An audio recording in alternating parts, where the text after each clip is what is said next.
Hello and welcome to the Workman Arts Channel 2400 video series, where we meet artists with lived mental health and addictions experiences who are sharing their work, their experiences, and their relatedness to the world with us through this show.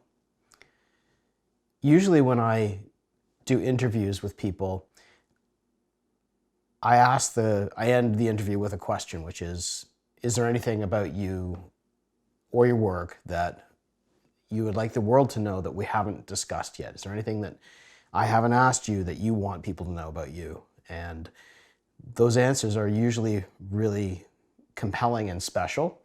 And for this show, it's no different. So as I was editing this together, it dawned on me that, well, just because it's the last word that I asked in the interview doesn't mean it needs to go there in the edit.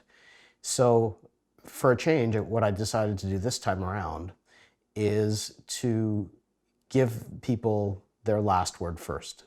To me, artists are literally the thermometers of what is really going on in the world. You know, we speak to things and bring up things that make people highly uncomfortable. We speak truths that people want to deny. These people are voices that haven't been heard, and they have a lot of stories and a lot of experience to bring to the table to talk about another side of life in our society that is frequently ignored. Or even if you want to just make Hollywood mainstream pictures or type pictures, I still think that there's a lot that people with lived experiences in this field can contribute. Especially as an artist of color, as an artist that is outwardly a mad artist, as I call myself. I think that just my mere existence is going against what is the norm in society. Just my mere existence of being here, of calling myself a mad artist, of being a woman of color, of being a bisexual woman as well, and doing the work that I do. Does the art matter more, or does the social conversation matter more? Does the academic piece matter more?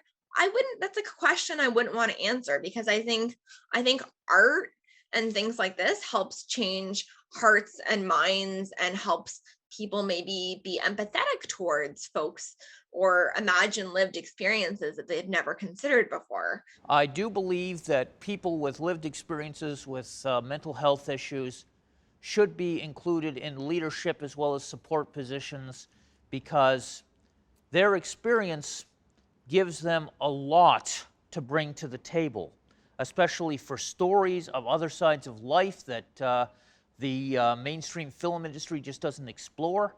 And frankly, once you've seen Transformers 17, you kind of think they're running out of ideas. My childhood was filled with wonder. My childhood was filled with acceptance from my godmother. She instilled in me a sense of self, a sense of, even though as a child was this indestructible self. My godmother said to me, make something of yourself. She didn't say what, but make something of yourself. So I went out into this big bad world knowing that I am. And then I do think that we need, more resources. We always need more funding. So many of the political things in the mental health systems I'm critiquing, I honestly think it just comes down to what funding got allocated to what. But like what gets prioritized in funding is a political question, I don't think there's any social justice unless there's BIPOC representation. Like one cannot be without the other. I've always said that my main goal in life is to show or to create so many positive images of Black people, to saturate all those images that erase us in art and in life and in spaces. That is my main objective. My wish is just that people could really live beautifully. Life is a beautiful thing, and we have to accept it like that. Life is a beautiful thing. This next segment of the show is called Incubator. And what motivated the creation of this segment is curiosity about what lights artists up about their work and how does it evolve? How do individual pieces come into existence? How do bodies of work get created over time? And how do careers get started, sustained, and perpetuated over time?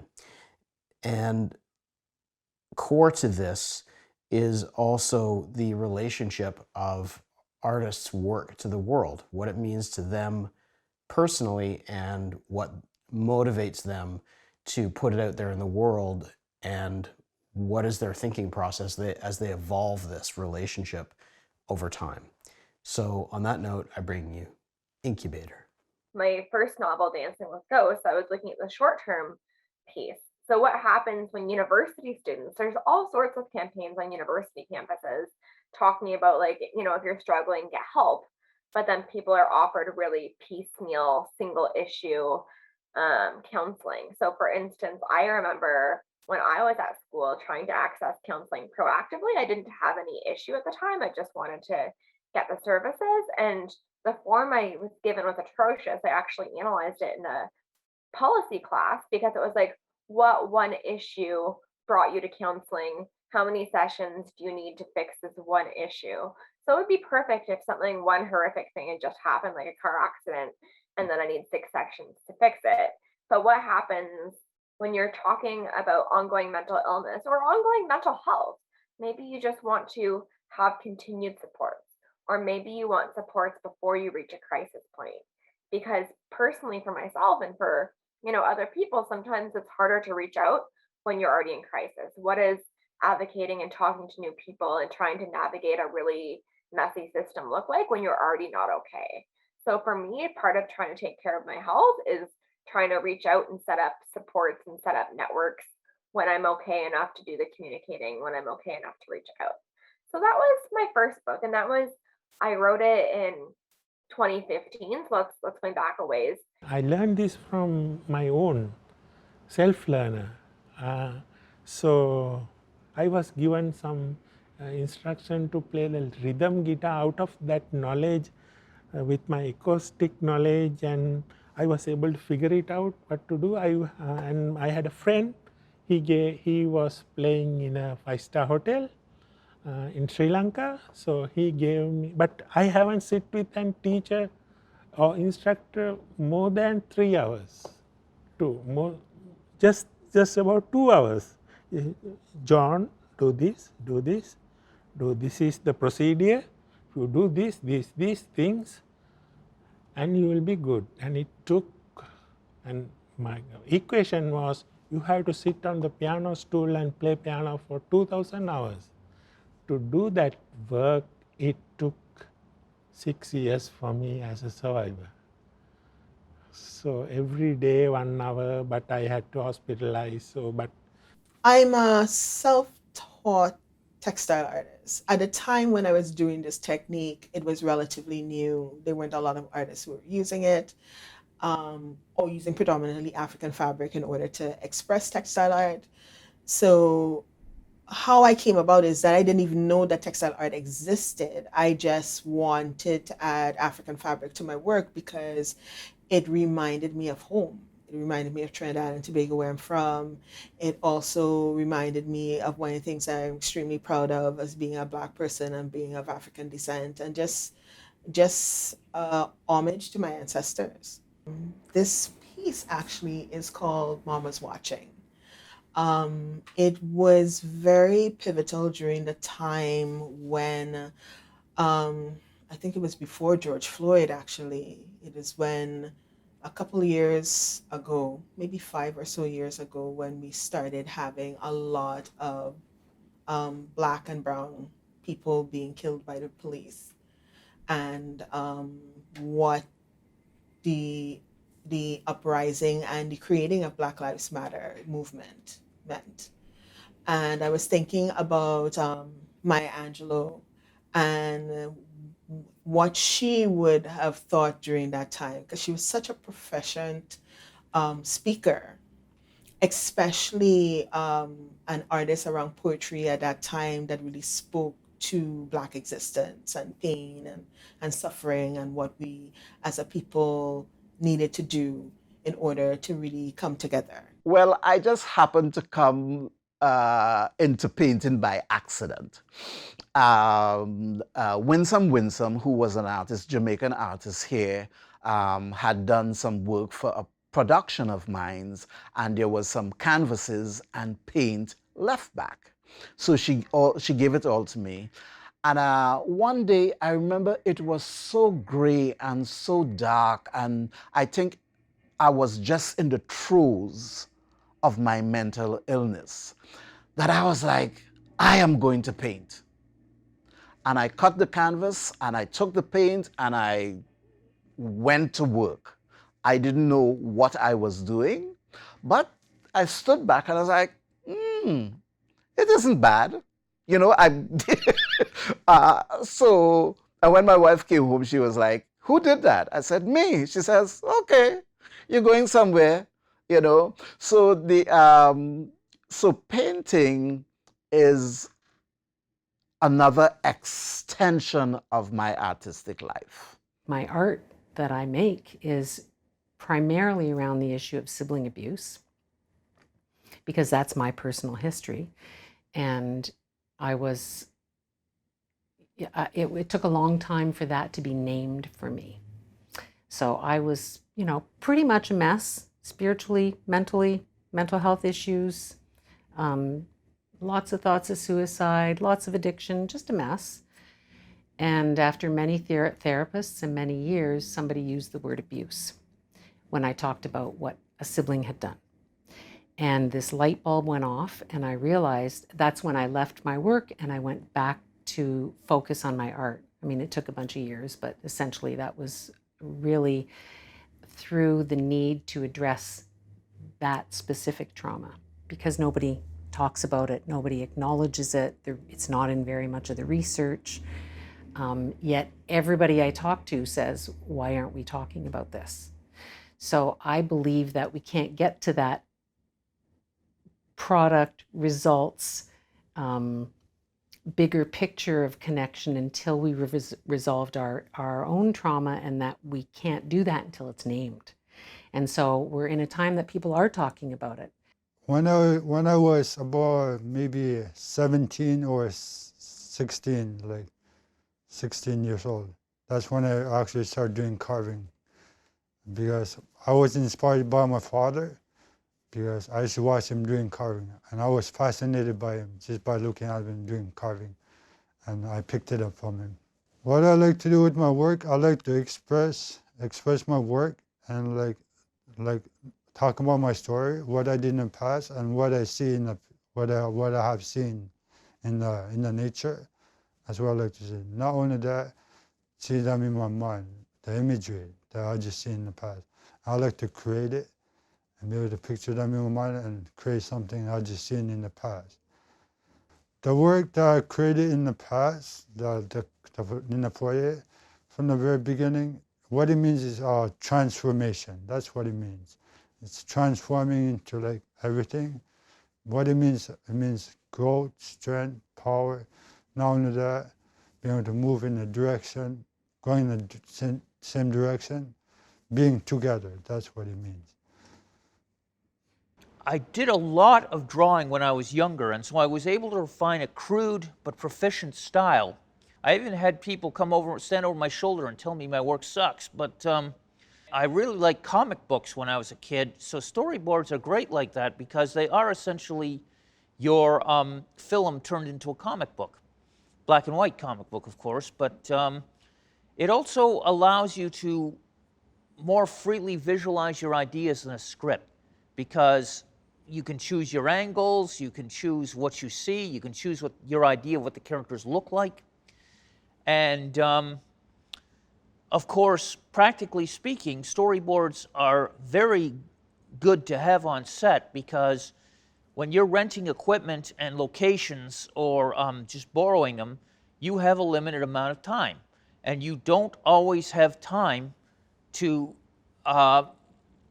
basically make decisions of where your camera is going to be placed and what angles you're going to take and where your equipment is going to be placed and stuff like that. So if you have your storyboards, even if you don't have them with you physically, the whole thing has been broken down into your head. So you say, okay, I want the camera here, and the mic correspondingly will go here, and we'll shoot the thing and we'll leave. You know, a lot of people think that if you make horror movies or actors who play horror characters and stuff like that must really be crazy. But in my opinion, you can't be crazy and make movies because the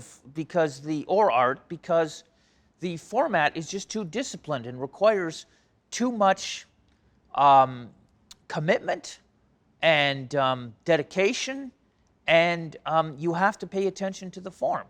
And I don't think if you're completely in La La Land, you can do that. The intersection between artists with lived mental health and addictions experiences and social change, pushes for social change, activism, to my observation, is tremendously poignant and valuable. And in this section, we focused on that.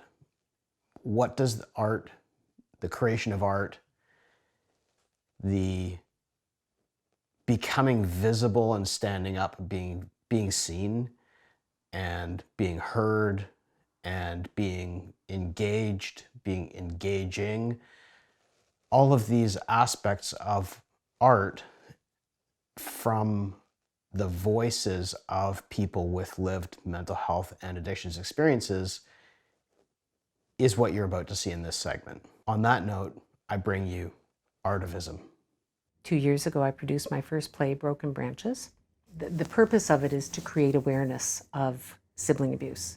And so in there, I tell 3 separate stories because I wanted to be able to explore and present what research there is and to have the audience go, oh, I can connect with that story. I know those people. I am her. Could you help me figure it out? Because it's a Dad said we're supposed to work together. I thought taking turns would be easier. I made the schedule, but it is a ham, and I've actually never... Listen, dickhead. I don't cook, okay? Mom does. And why is she gone, huh? What do you think that they were fighting about? That goddamn snowboard. Or are you deaf and stupid? So since it's your fault that she's gone, you're the new mom. It's the ability to tell my stories and make people feel something.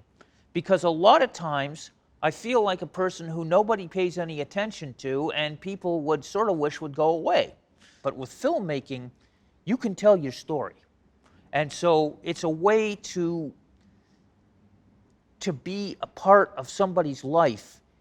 And because of the mass communication potential of film and video, you can do that to people you've never met and will never meet. And it can go to places where you will never get to go.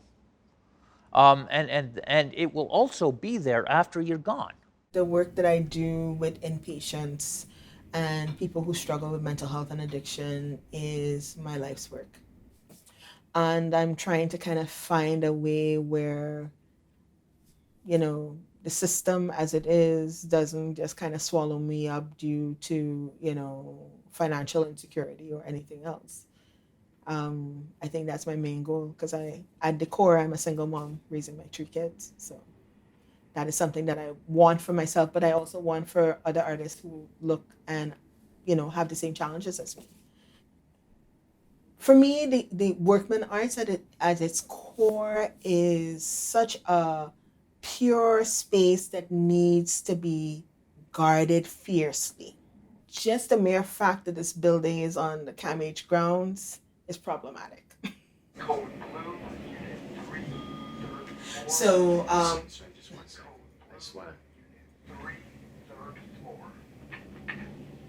studied social justice in school, and I also did a master's degree in disability studies.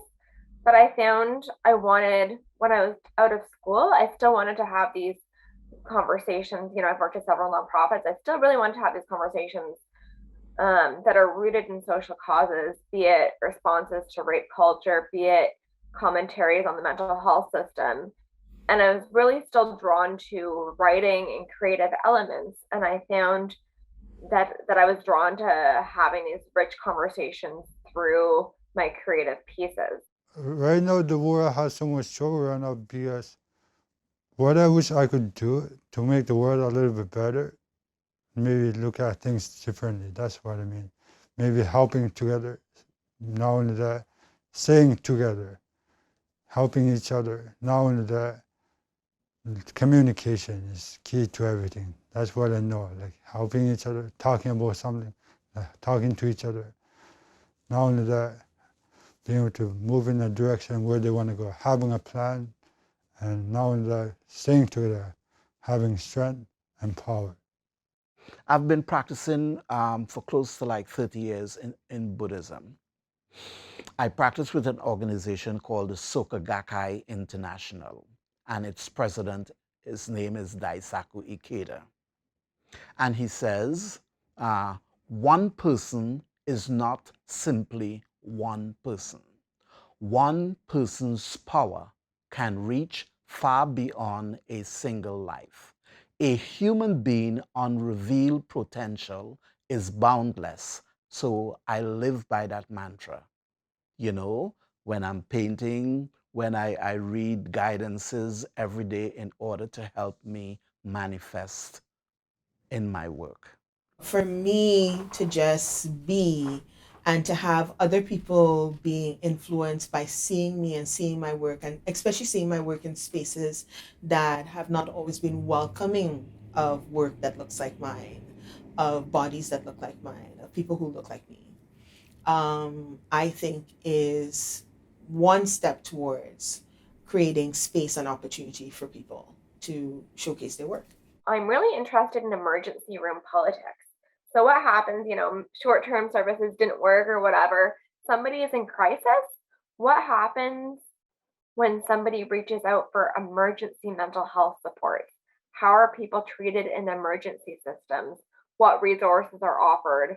What does falling through the emergency mental health cracks look like? And these are some of like the most marginalized folks, right? Like if you're in a mental health crisis and you're going to the ER of a psych hospital or the ER of your local hospital and you need help, you're in such a vulnerable and marginalized position. And how are folks treated?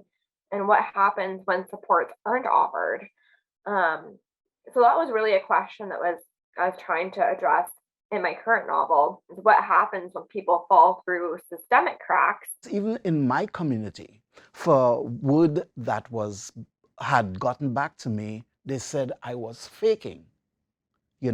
Now I wouldn't wish that somebody going through a psychotic break on anybody. So to say that in my community that I was faking what? It was something real. It was something very tangible in my life that I had to deal with. And, I went and I got the proper services. And I wanted this really nuanced picture of not like doom and gloom and you fell through the system and death, but also not like, okay, someone went to therapy once and now it's happily ever after. I wanted very much this middle ground of like, what is this struggle? But also like, I hate the word resilience, but there's resilience in there too, of what is not just facing your own health battles look like, but also the system that is advertised and marketed. I absolutely hate the mental health marketed as reach out, there's help, just be brave and call a number. What does that look like? There's distress lines, but I want people to be able to get help before they're at the point that they need to call the distress line and talk to a stranger that they're never going to talk again for 20 minutes. The doors is just open just a little. It needs wider and a bigger scope in order for it to really take root in our community. Because it takes sometimes generations in order for people to catch up. Blood Downer is a slash horror story slash PSA announcement about a depression-stricken writer who's bitten by a vicious vampire, female vampire, who comes down with the disease herself. Going somewhere? Oh, it's Hugh. What the hell have you done to me? What have I done to you? I can't sleep, I can't feed, I have no energy. Everything is just a fucking drag, and being alive for the last couple hundred years just seems kind of crummy. See, that's the way I feel all the time. Except for the 100 couple of years part. Well, what is it? It's called chronic depression. What am I supposed to do? I just take antidepressants, I get drunk, and then I wait for it to pass. Is that all? Well, I'd suggest you find some better functioning people. You find them in classier neighborhoods. So the idea of doing it as a genre-type piece, comedy, as you mentioned, as well as horror, was a way to be able to insert a message, but within a palatable format, so that people hopefully would be more receptive to the message, which is basically, it's very simple. It's just about what depression feels like, and that's all the film is trying to communicate, and what the people who suffer it have to live with.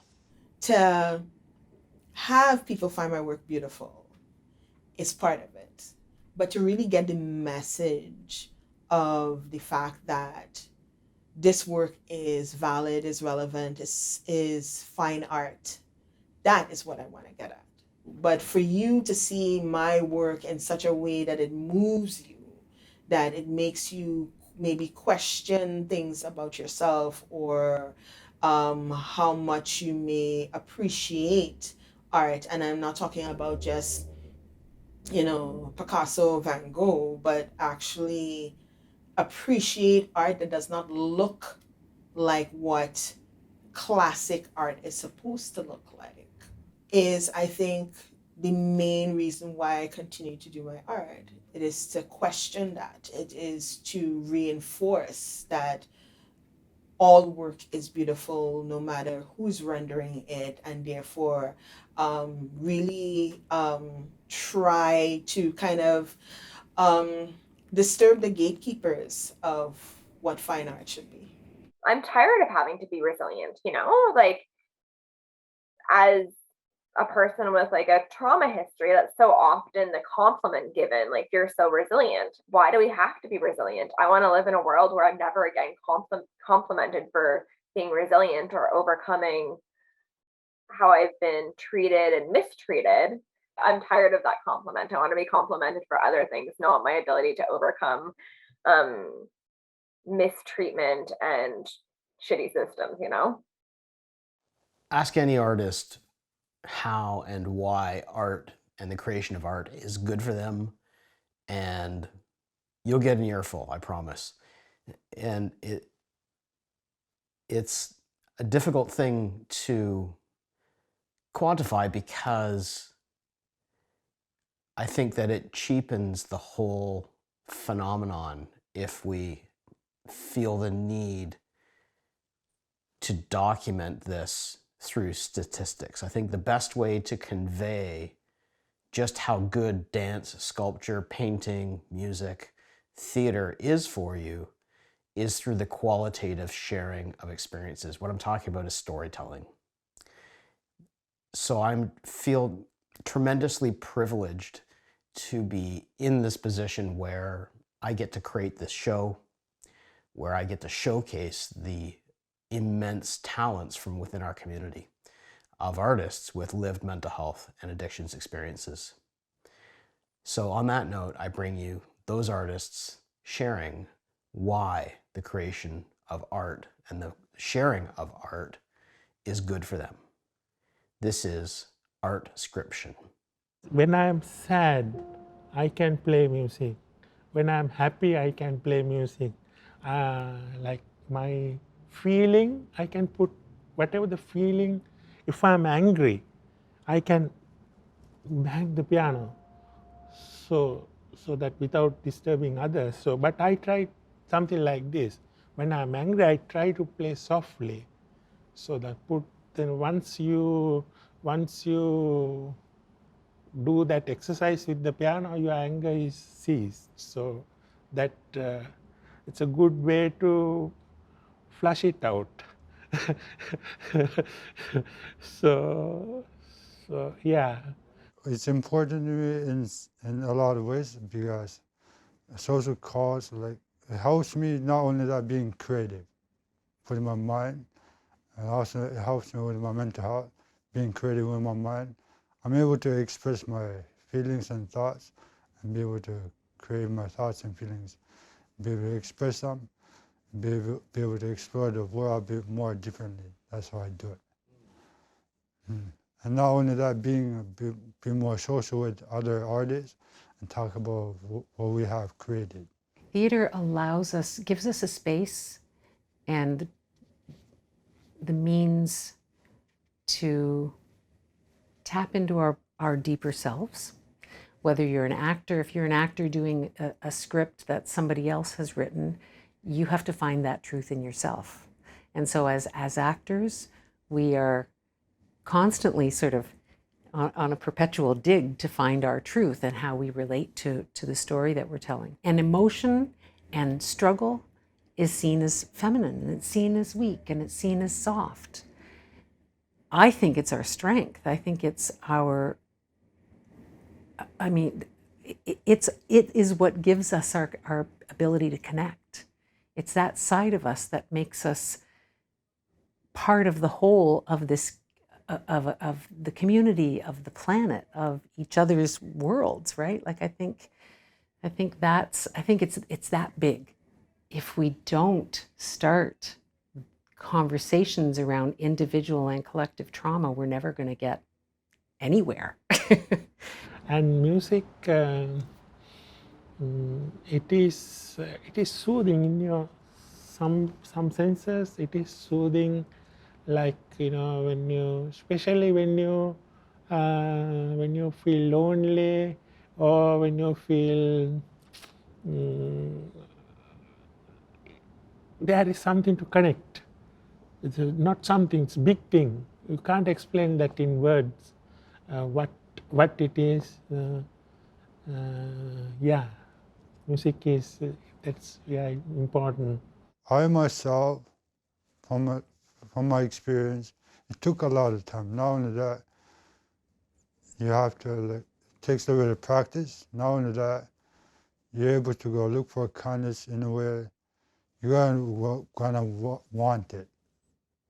You gotta accept the fact you're feeling that way. You're feeling angry. You're feeling sad. You gotta wanna have kindness. You gotta accept. That's what I'm saying. In order to get myself to where I am these days, it's a sense of self-acceptance. While I was admitted to the hospital, they had art therapy, and that helped sort of reinvigorate myself to some sort of normalcy. Maybe not at 100%, but let's say about 95%. And it helped me realize that, hey, one day you might be able to take this to the stage to also invite the community, especially my community, the Black community, of seeing themselves and seeing someone who has gone through this episode, and to see where I am, that I could bring the work to hold up as a mirror to the community and says, or they could prevent themselves from going down the road that I have gone through and so many people in our community has gone through, and you sort of abandon them as, they're crazy, they're mad. So it intersects each other, especially in my case. Yes, I feel that I have been misunderstood and in many cases pushed through the cracks. And filmmaking is another way to, in some cases, be noticed. And like I said, people will sit and listen to what you have to say, and the ideas can be communicated clearly so that hopefully there is less room for misinterpretation or misunderstanding.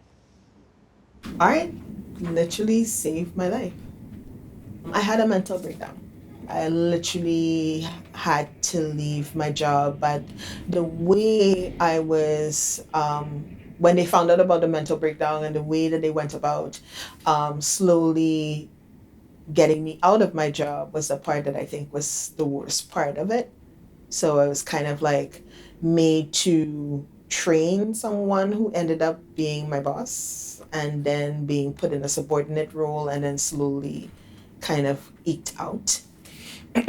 And that was hurtful. When I found or discovered, I would say discovered, a very Columbus thing to say, Workman Arts, and really the kind of supports that were in place, but also just the community that was in place. It made me feel really comfortable and at home. I was one of the very few Black artists that was here. And but I didn't feel like if I was alone in that. Like I felt like me being here would make space for more Black people to be here, but I still had a community that got me. That I still had a community that understood my bad days, that made space for me to even be unwell in that space and not be shunned or told to go home or told to, pipe it down or whatever. I had people that I could look up to and who I could kind of break down things in my mind about maybe my art or an idea that I was having that were also artists of different genres that would get it in different ways. We can literally just be our true selves and authentic selves in that space. Workman Arts has always been that for me, has always been this safe space to just be mad, in whatever form that is, and still be given so many supports that help with that. The passion, the joy, the pride, the exhilaration that is all a part of this experience of the creation and sharing of art, which has been the focus of this show, is a prevalent theme. So I think it's fitting to end this episode with a segment called Cherished that features this trait. I'd like to take this moment to say thank you. I'm going to give the artists featured in this episode the last word. And I'm going to say thank you now. So please enjoy this final segment, Cherished, and I'll see you in the next episode. Thank you so much. So this is my first portrait that was done all in African fabric. And I had no clue how I was going to do it. I had somebody ask me once when they saw the piece, like, did you put out all the colors and like all the different shades and then pull from that? And I told them, no, I had like 3 black garbage bags full of African fabric. And I'd pull out a piece and I'd be like, okay, I'll use this. And then I use that up to a point. And then I was like, okay, I need to use something else. And that's how I went until it was done. Till this day, whenever I do see mamas watching, even when it was at Workman's Arts office, I always feel like if it's not my work, like I can't still believe that I created it. It's so like above what I thought it would be in my head. And when I actually created it, I just felt like, you didn't do that. Like that's, nah. But I know I did it because, I documented the whole process from the time I sketched it to the time it was finished. So I have evidence of it, but it is still one of my proudest moments as an artist to create this piece.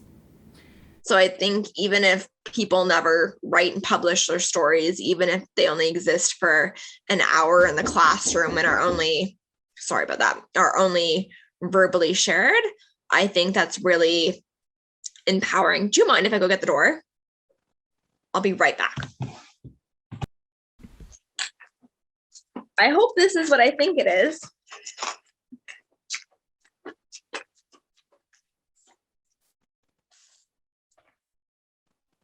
This book is called Still Living the Edges, a Disabled Women's Reader. And this is really cool because it's a textbook. It's published by a professor at a university in Winnipeg. And this is a reprint. So they are looking for new works to go in this copy. And that came out in 2018, that they put out the calls for submissions. And, you know, now I'm holding it in my hand in October of 2021. Fresh arrived to my door just now. When I perform, I try to select melodies that will uplift the spirits and bring good message. Like I can play love story. Love story is a sad people, everybody becomes sad once you play that, because their mind goes to sleep. But after that you play something inspiring, because you don't have to be sad and love something like What a Wonderful World or Somewhere My Love, so something like that, so that the people journey through other side, so their minds. So and that exercise brings me value, and that I contributed something good, and I feel happy inside myself that, and I get some comments. So somebody will make my day. I will make others' day, bring smiles. So it is a very good thing. I looked at it as a gift because I was able to present and explore that side of my creativity after coming through mental illness. I come from a culture where carnival and party is very prevalent. And in the work, you could see it represented there. And in most of my choreography, I always try to end in a celebratory mode, because I believe that is where life, once you have lived a certain amount of life, you need to start to celebrate. So that's where I based, both the the painting and the choreography out, and send it out into the world. And I've met a lot of very nice people here, and a lot of very intelligent people who are very gifted, and they collaborate. Like, I was especially moved at the production of Blood Downer, how everybody came together to make it happen. And they all went out of their way. I mean, nobody's going to mistake it for a Hollywood production, but everybody worked very hard on that picture and came together and cooperated, rather than, you hear on some movie sets about a lot of egos and infighting and everybody trying to have control, but the people here aren't like that. And I'm very gratified to be able to be here.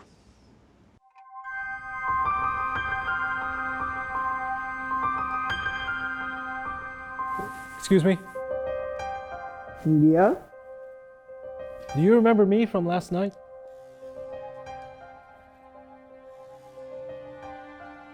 I don't know.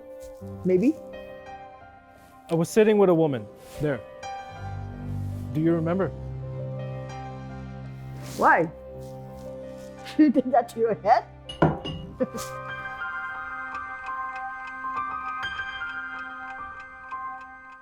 I think in the creation of the thing that we are creating, we have to step back a little bit from it, and we are able to sort of see it a little bit more objectively and not get only caught up in repeating our own story around it, but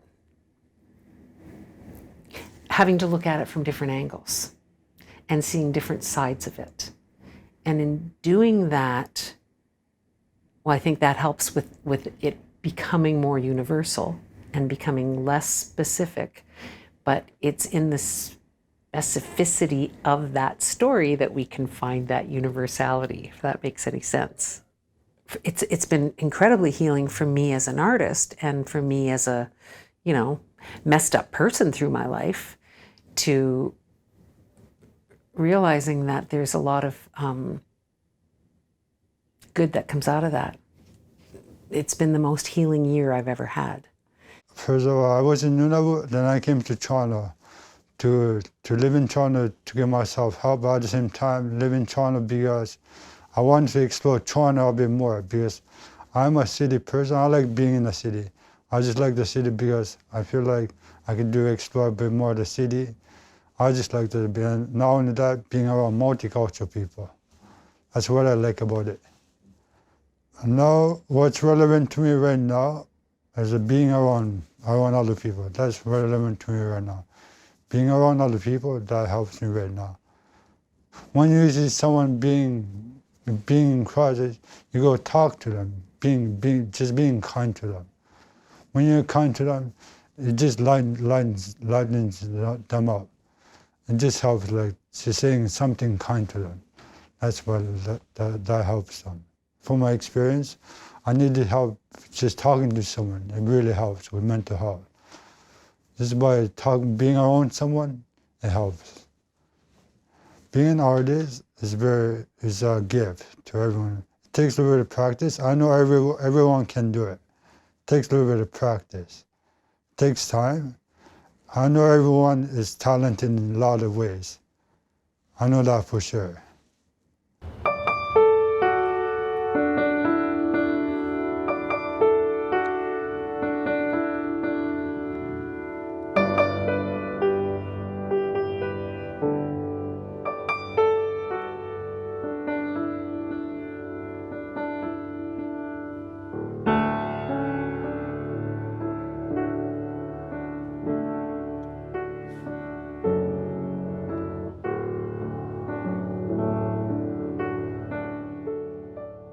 Life is a beautiful thing, and we have to accept it like that.